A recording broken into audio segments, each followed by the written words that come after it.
So hello students. So till now we have already covered the chapter, very important chapter, that is chemical bonding. Let us solve few questions. Okay. So first question is very easy. Write the Lewis dot symbols for the atoms of following elements. As we already know, Lewis dot structure represents the number of valence electrons only. So first one, that is given as magnesium having atomic number 12, and regarding its electronic configuration, you know, that will be 282. okay, so in its valence shell there are 2 electrons. You can simply represent like this, Mg 2 electrons. Okay, similarly sodium, an alkali metal, 11 2 8 1, only 1 electron is there, you can represent sodium 1. Like that of boron, that is 5 2 3. okay, so boron you can represent like this, easy one. And oxygen having, you know, 6 electrons in its valence shell, 2 6, so oxygen you can represent like this. Next one, that is nitrogen having 7 2 5, so nitrogen you can represent 1 2 3 4 5.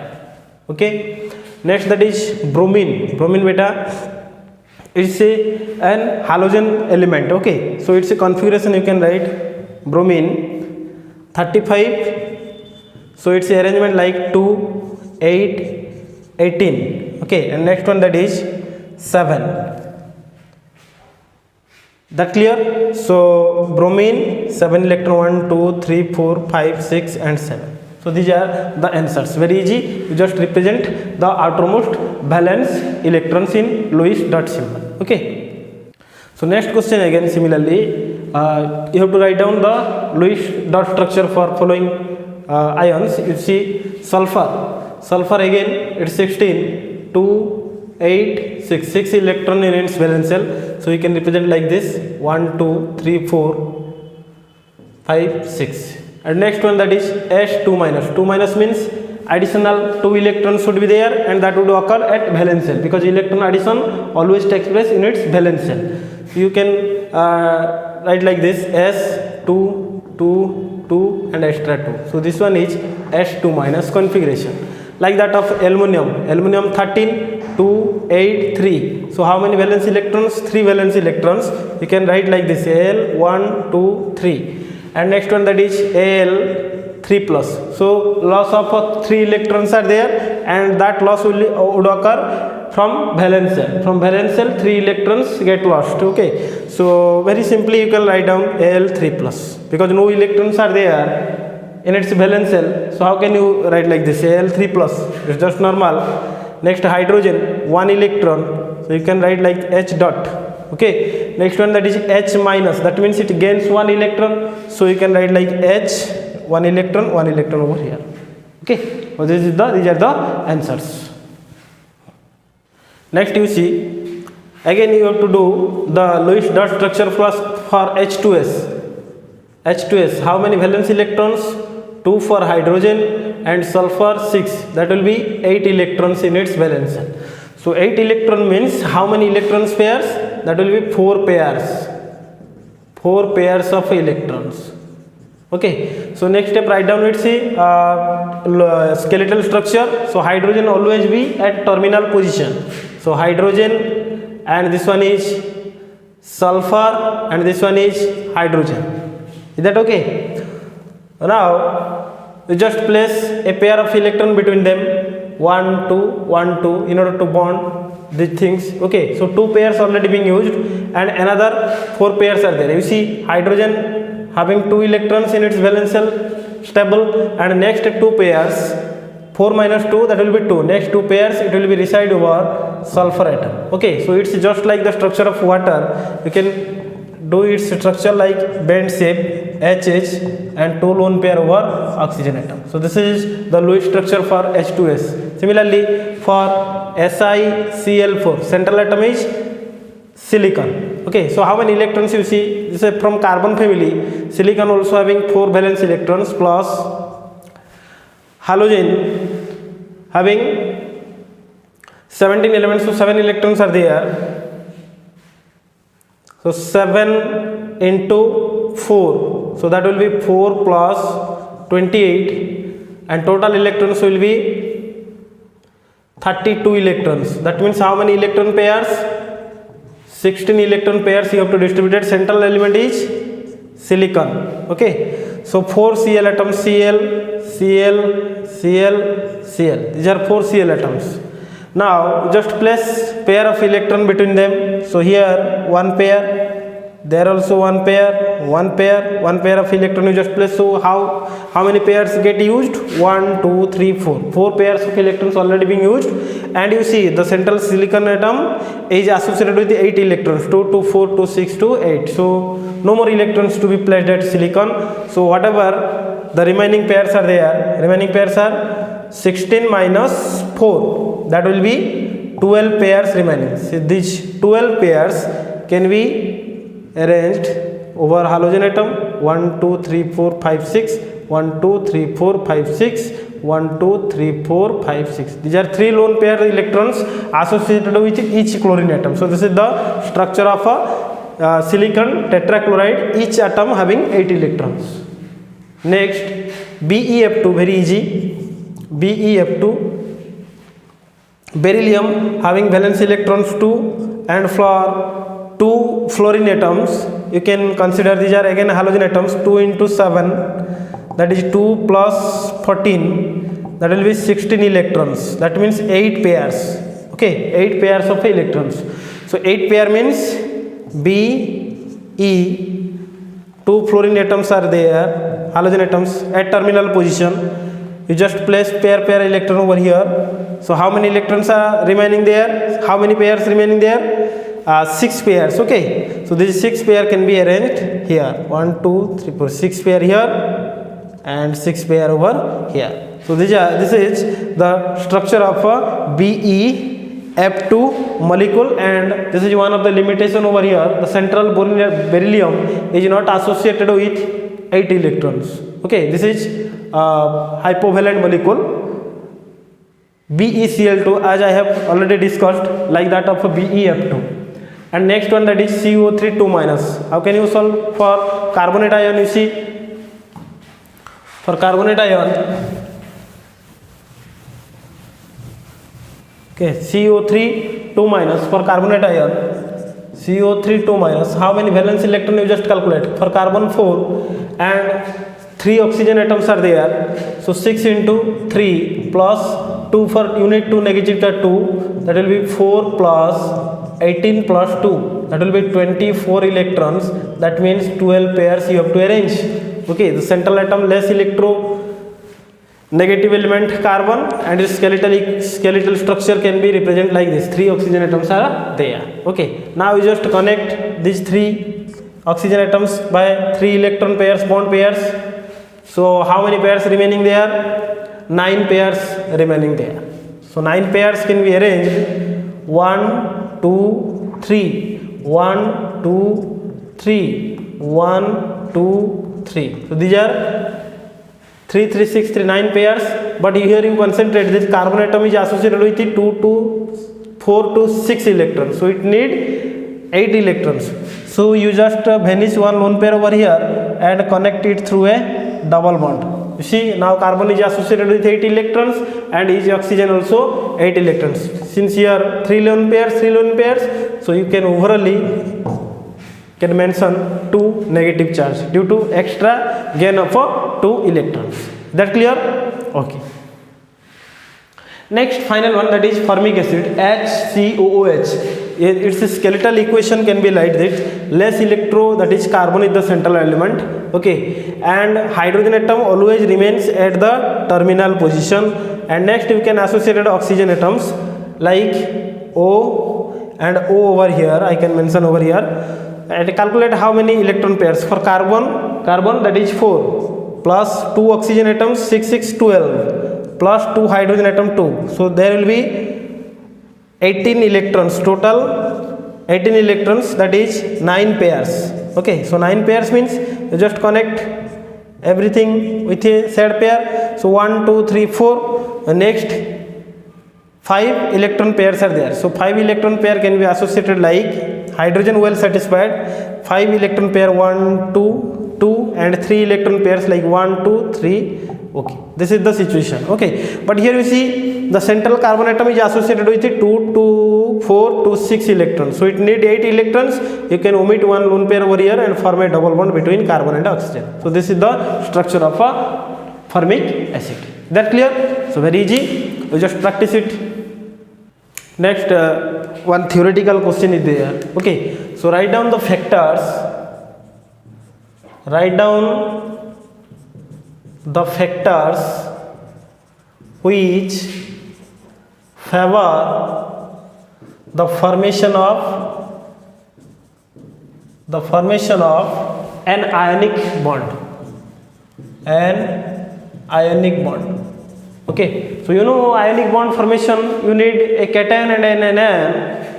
So for cation, for the formation of a cation, you need low ionization energy, so that electron removal becomes easy and the formation of a cation will be easy. So low ionization energy, answer will be, that is low ionization energy for the formation of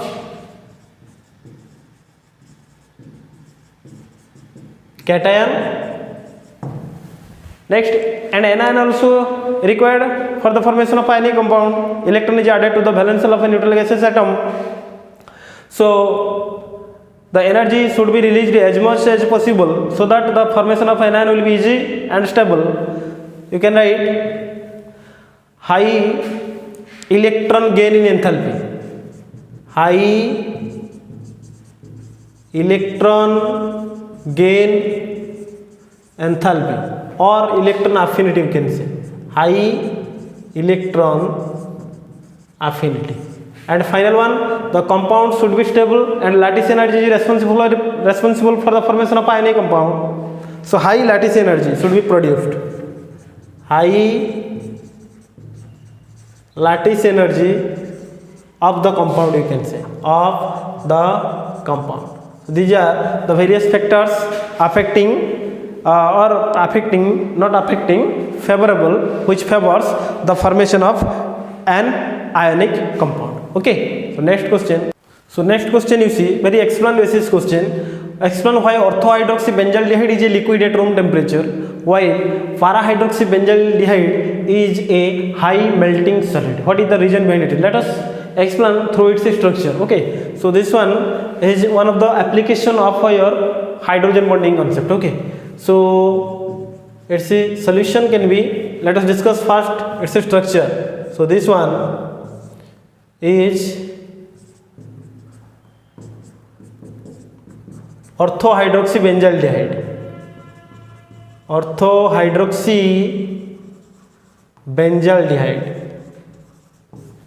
Okay, so in orthohydroxybenzaldehyde you see this hydrogen and this oxygen are very near to each other within the molecule. Okay, so this is delta minus, this one is delta plus, oxygen is more electronegative. Like that, of this C double bond O group is also polarized. Oxygen having delta negative charge, carbon having delta positive charge. So there exists dotted line stands for hydrogen bonding interaction. This dipole interaction, intramolecular dipole interaction, or you can say intramolecular hydrogen bond. Intramolecular hydrogen bonding. Okay, so due to intramolecular hydrogen bond, the molecules are little bit of a free and exist as liquid at room temperature. Is that clear? But in case of parahydroxybenzaldehyde, what is the problem over here? That you see, this one is parahydroxybenzaldehyde. Is that clear? So how, you see, another parahydroxybenzaldehyde can be written like this one, and OH is here, C double bond OH is here. Okay, so what happens, you see, this oxygen, this is delta plus, this is delta minus, delta plus. So between this oxygen and the hydrogen of another molecule, there exist intramolecular associations. This is intermolecular hydrogen bond. Okay, so due to intramolecular hydrogen bonding, the association is within the molecule, no problem, that's why it exists as a liquid. But in case of a para isomer, para hydroxybenzaldehyde, the molecules are very closely packed in the crystal lattice due to intermolecular hydrogen bond. Okay, so you can write here, in case of a para hydroxybenzaldehyde, why it exists as a solid? Due to more force of attraction. Okay, you can write here, that is due to intermolecular hydrogen bond formation, the molecules are closely packed in the lattice,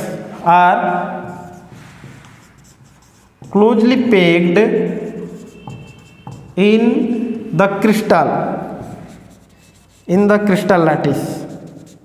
That's why it exists as a solid, and it exists as a liquid because of intramolecular hydrogen bond. And you see here, intramolecular hydrogen bond is not possible because this OH group and this aldehyde group are far away from each other, that is 180-degree angle. Okay, so such interaction cannot be takes place within this. That's why here the interaction is intermolecular hydrogen bond.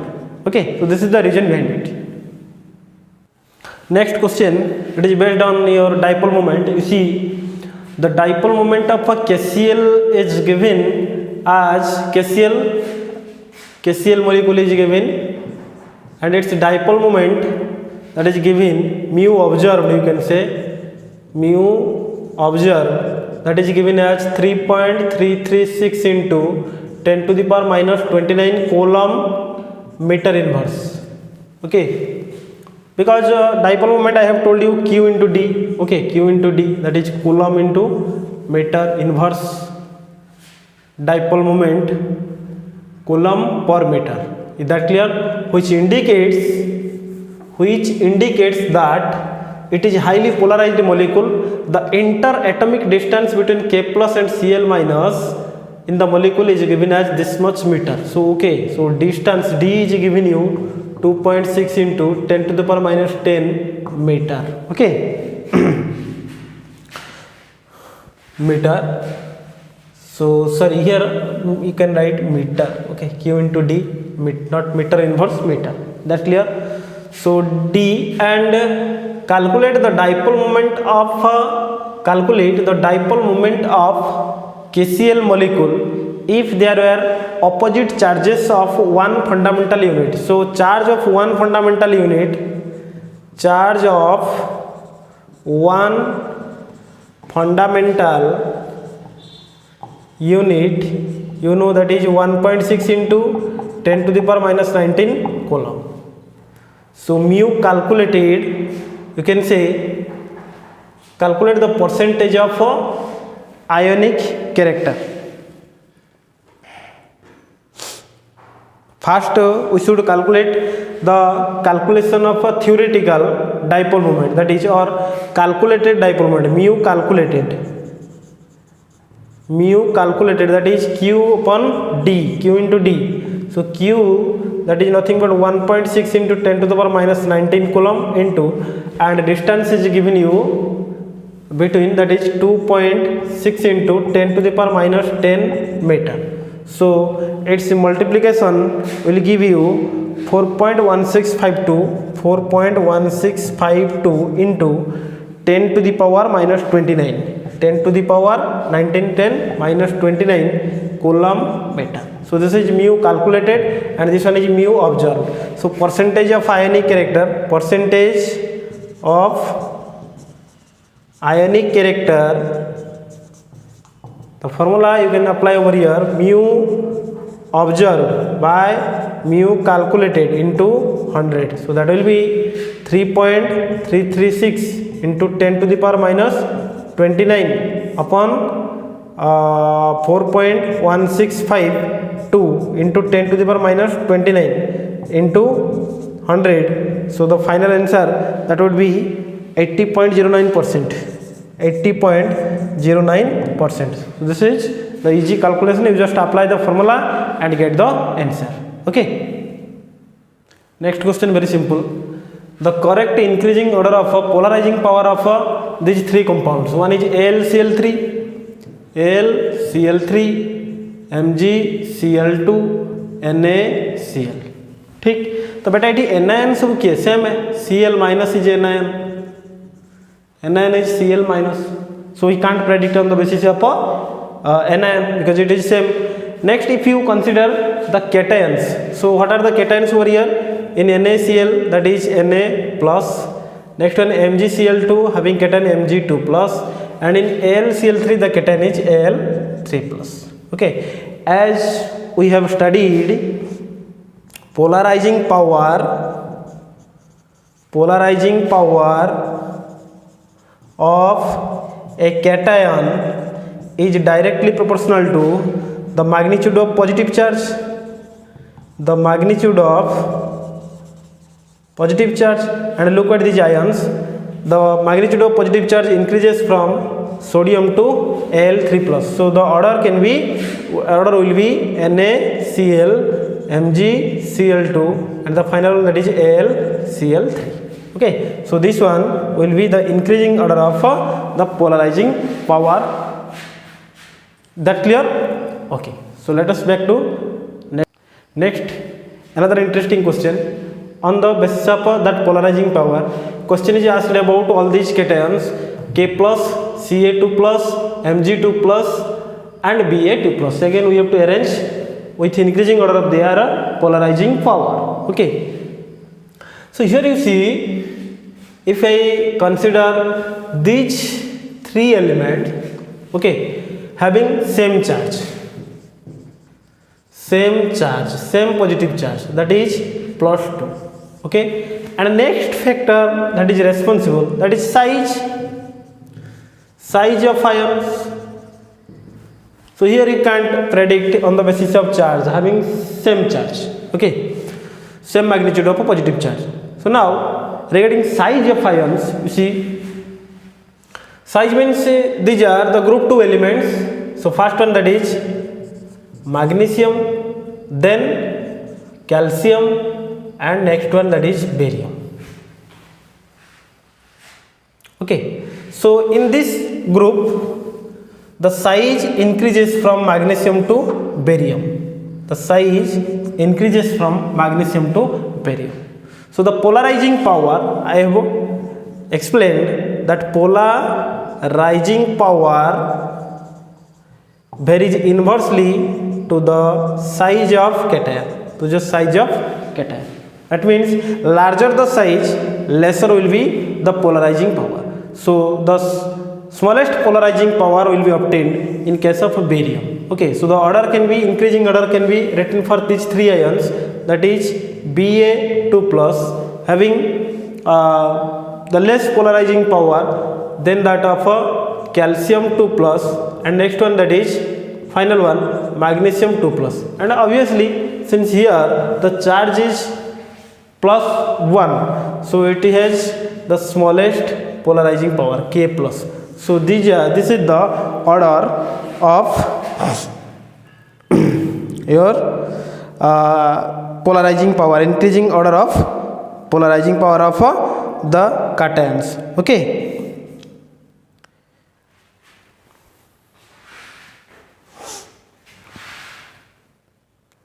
next important explain basis question is there. Okay, explain why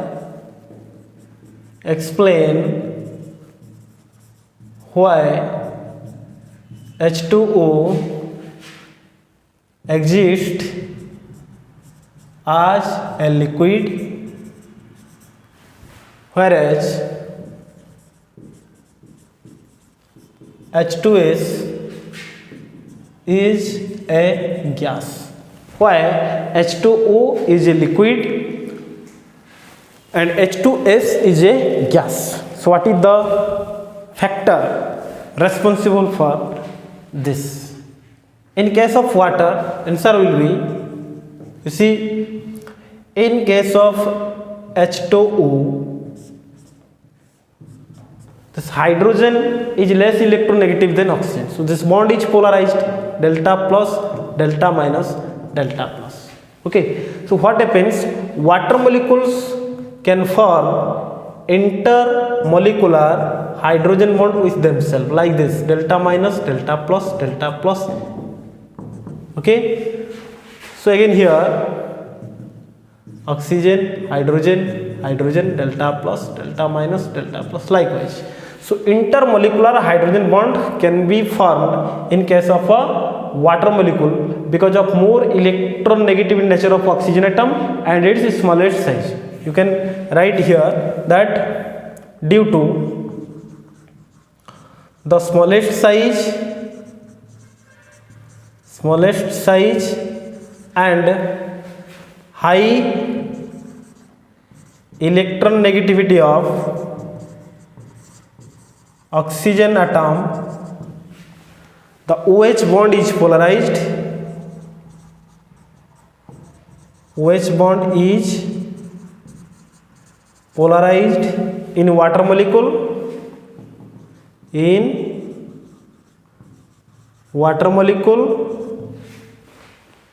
so that it has tendency to form intermolecular hydrogen bond,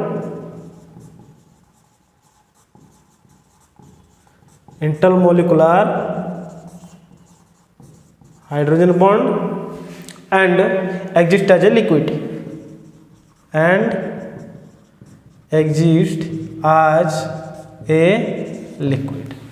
Clear? But in case of H2S, you see the large size sulfur atom is there and it is less electronegative. Due to less electronegative of sulfur atom, the SH bond cannot be polarized. There is very lack of electronegativity difference. Okay, so I can write over here in H2S, due to large size of sulfur atom, and less electronegative nature,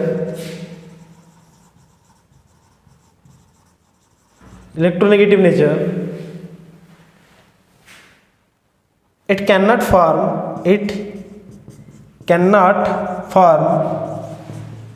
intermolecular hydrogen bonds with itself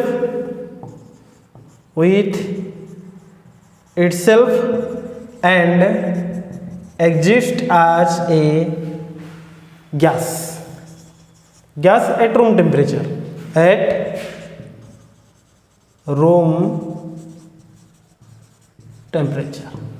Okay, this is the answer. It exists as a gas at the room temperature. Now let us discuss how will you predict the type of hybridization. Very easy. In case of carbon atoms associated with organic compounds. Okay, suppose one compound is given like this: CH3, CH2, C triple bond, CH3. Okay, so how can you predict the type of hybridization? You just append the structure C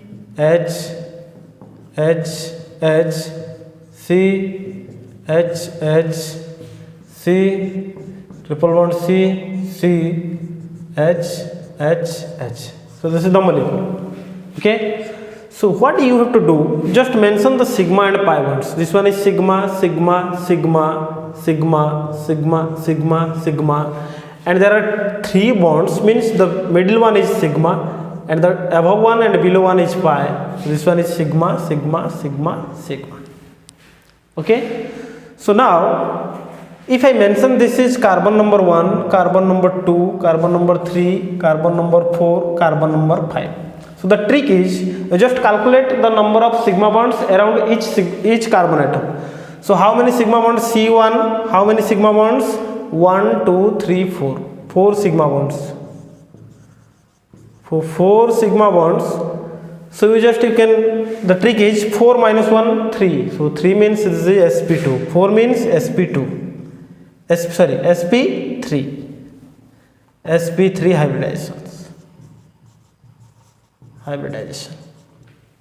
Okay, next one, here you also see 1 2 3 4 sigma bonds, C2 also 4 sigma bonds.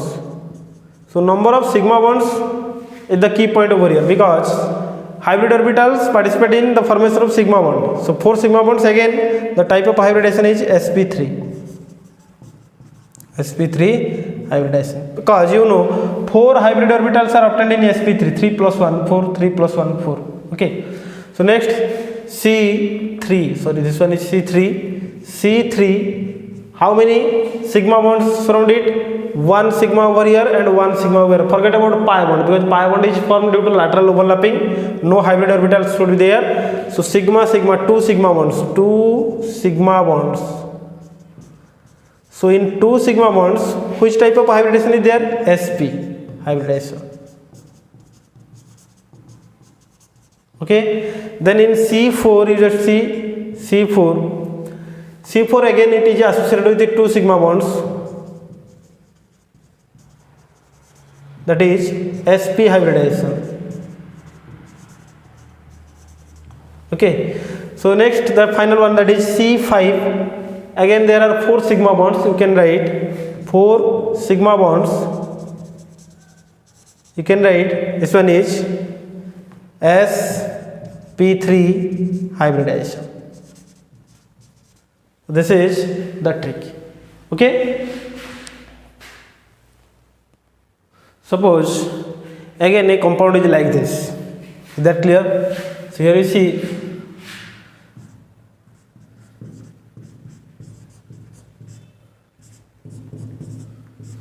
so a compound is like this.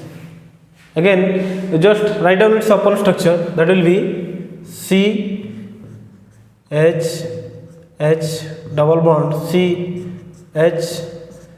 double bond O H and 2 lone pairs over oxygen atom. Okay, so here what you will, you just mention again, this is, let's say, carbon number 1, this is carbon number 2, this is carbon number 3. Okay, again as I have told you, in order to find out the hybridization of 3 carbon atoms, you just mention the number of sigma bonds around each carbon atom. So here in case of carbon number 1, you just see this one sigma, this was 1 sigma 1 pi, because double bond, for double bond you have to consider 1 sigma 1 pi, and this carbon atom having sigma, this one is pi, sigma. Right now you just see the type of hybridization. Carbon 1 associated with how many sigma bonds? 1 2 3, so 3 sigma bonds. So 3 sigma bonds means 3 hybrid orbitals you can get from sp2. So this is sp2 hybridization.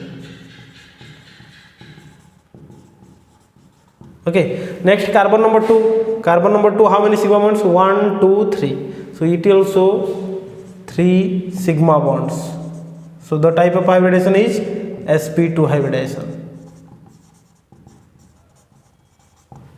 Next, carbon number 3. Calculate the number of sigma bonds. How many sigma bonds? 1 2 3. So 3 sigma bonds are there.